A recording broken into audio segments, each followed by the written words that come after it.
Kayegbo ni ìròyìn. Ìròyìn Kayegbo, ìròyìn Kayegbo, ìròyìn Kayegbo, ìròyìn Kayegbo, ẹ jẹ́ a jọ gbọ́ ìròyìn. Everyday àsìkò yìí ò ní gbogbo ibi tí ẹ ti ń gbọ́ mi. Ìròyìn Kayegbo ni mo mú àsìtì ìgbọ̀yìn láti ìkànnì Jígí Alára.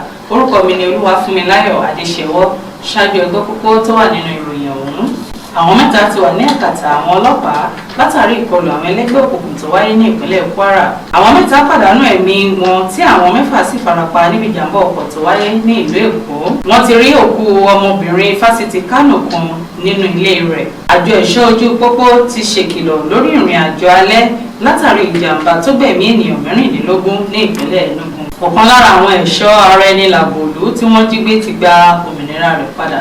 Kí tó tẹ̀síwájú nínú ìròyìn yìí, ẹ jẹ́ kí a dé òkè náà fún ìpolówó ọjà. Ọ̀tọ̀ tí aráyé fẹ́. Prison 24 TV láyé sọ. Àtúntò àrèrè pàkó yìí bàbá màgánà àǹfààní ńlá ló wọlé tọ̀ wá wáyé o. Àǹfààní láti darapọ̀ mọ́ iléeṣẹ́ amóhùnmáwòrán àti rédíò orí ẹ̀rọ ayélujára kan nílẹ̀ yìí. Prison 24 TV Jígí Alára rédíò tó kalẹ̀ ká sílùú Ìbàdàn. Iléeṣẹ́ tẹlifíṣàn tí wọ́n mọ̀ mọ́ àwọn ètò àtàtà lóríṣiríṣi ni. Àǹfààní ńlá rèé o fún gbogbo ẹni tó ní ẹ̀bùn àti ọgbọ́n àtinúdá láti wá fi ẹ̀bùn tiyín náà hàn. Kẹ́yìn náà lè di ìlúmọ̀ọ́ká gbóhùnsáfẹ́fẹ́. Akọ́ṣẹ́mọṣẹ́ agbóhùnsáfẹ́fẹ́ lédè Yorùbá pọ́nbélé àti Gẹ̀ẹ́sì ni wọ́n ní. Tàbí akọ̀ròyìn àti akàròyìn eré ìdárayá àti bẹ́ẹ̀ bẹ́ẹ̀ lọ lédè Yorùbá àtèdè Gẹ̀ẹ́sì. Ayàwòrán cameraman. Aṣọ àwòrán pọ̀ editor. Onímọ̀ nípa ìwádìí ìtàn documentary researcher. Onímọ̀ nípa ìpolongo ọjà lójú òpó ayélujára. E-marketer àti akọ̀wé secretary. Àǹfààní tún wà fún ẹni tí ò tí ì máa gbóhùnsáfẹ́fẹ́ ya àwòrán so àwòrán pọ̀ àti bẹ́ẹ̀ bẹ́ẹ̀ lọ ṣùgbọ́n tó gbàgbọ́ wípé o lè kọ́ṣẹ́mọṣẹ́ lórí ẹ̀. Àwọn nọ́mbàs wọ̀nyí ni kẹ́ ẹ pè fẹ́kúnrẹ́rẹ́ àlàyé o 0705 058 0241 àti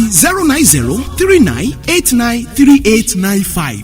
tàbí kẹ́ WhatsApp nìkan sórí +1347 285 7401. lórí Facebook, Instagram àti Twitter ẹ kàn sí @prism24 TV.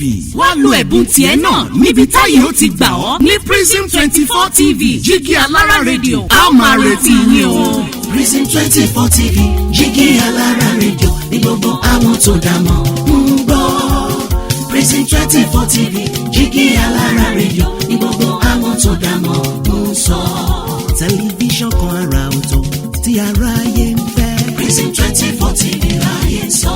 Ó ti akájọ tẹ̀ síbi táyé ti tẹ̀ sí ó yá. Prison 24 TV láyé sọ. Ẹ káàbọ̀ padà láti òkè lọ́hùn-ún. Ìròyìn ọ̀hún rèé lẹ́kùnrẹ́rẹ́. Àwọn mẹ́ta ti wà ní àkàtà àwọn ọlọ́pàá látàrí ìkọlù àwọn ẹlẹ́gbẹ́ òkùnkùn tó wáyé ní ìpínlẹ̀ Kwara. Iléeṣẹ́ ọlọ́pàá ti ìpínlẹ̀ Kwara ní àwọn ti mú àwọn afurasí mẹ́ta lórí ìkọlù àwọn ẹlẹ́gbẹ́ òkùnkùn tó wáyé ní ibùdó òkè ní ẹ̀yẹ nkọrin ní ìjọba ìbílẹ̀ Àṣà ní ìpínlẹ̀ náà ní ọjọ́ Ìṣẹ́gun Tuesday. Ìròyìn tó jáde ní ìjà tó wáyé láàrin àwọn ẹgbẹ́ òkùnkùn méjì ló ti gbẹ̀mí ẹnìkan tí wọ́n sì tún jó ilégbèé méjì. Àwọn ọlọ́pàá ní orúkọ àwọn tó lùgbàdì náà ní Adams Ishaq tí wọ́n ń gún ní àyà láti ọwọ́ ọ̀gá ọ̀kan lára àwọn ọmọ ẹgbẹ́ òkùnkùn náà.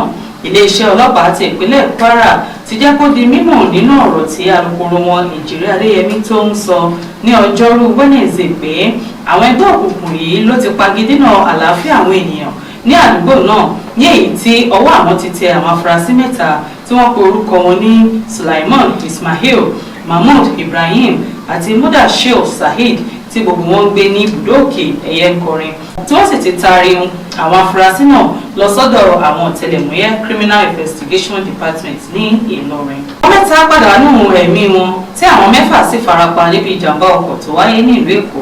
Kò ní ní ènìyàn mẹ́ta tí ó pàdánù ẹ̀mí wọn nígbà tí àwọn mẹ́fà mìíràn sì farapa níbi ìjàmbá ọkọ̀ tó wáyé lórí afárá Mile 12 ní ìpínlẹ̀ Èkó. Ìròyìn ní ìjàmbá náà ló wáyé ní ọjọ́ Ìṣẹ́gun Tuesday ní aago 7:10 alẹ́.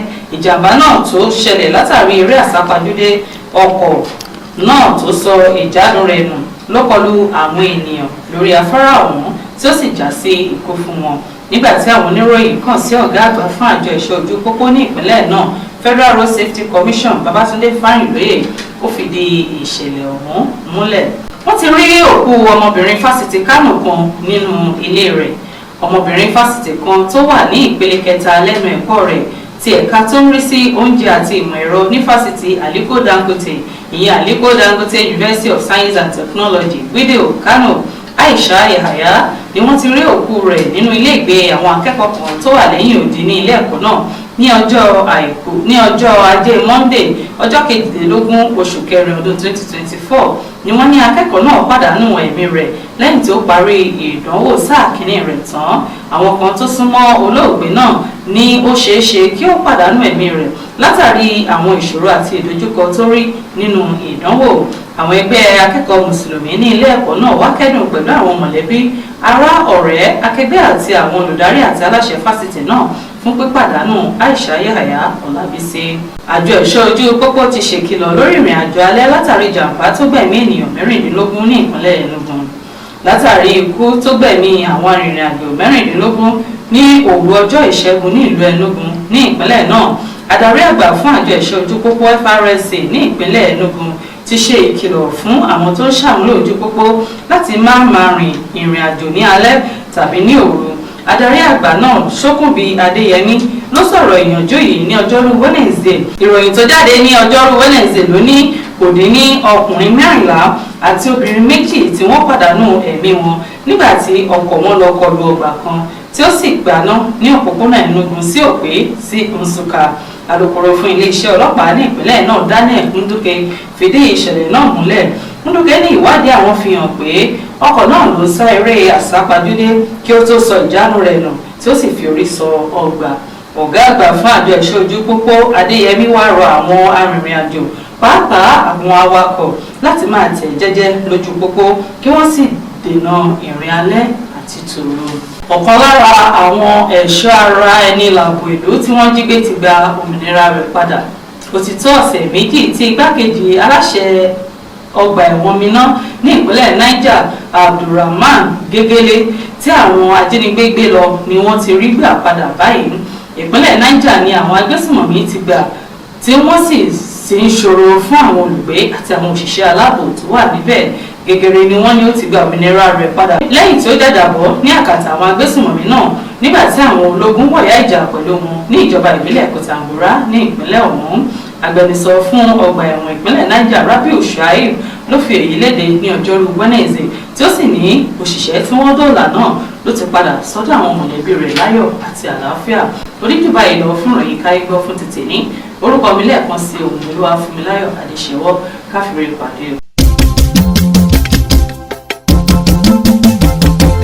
Kayegbo ni ìròyìn. Ìròyìn Kayegbo, ìròyìn Kayegbo, ìròyìn Kayegbo, ìròyìn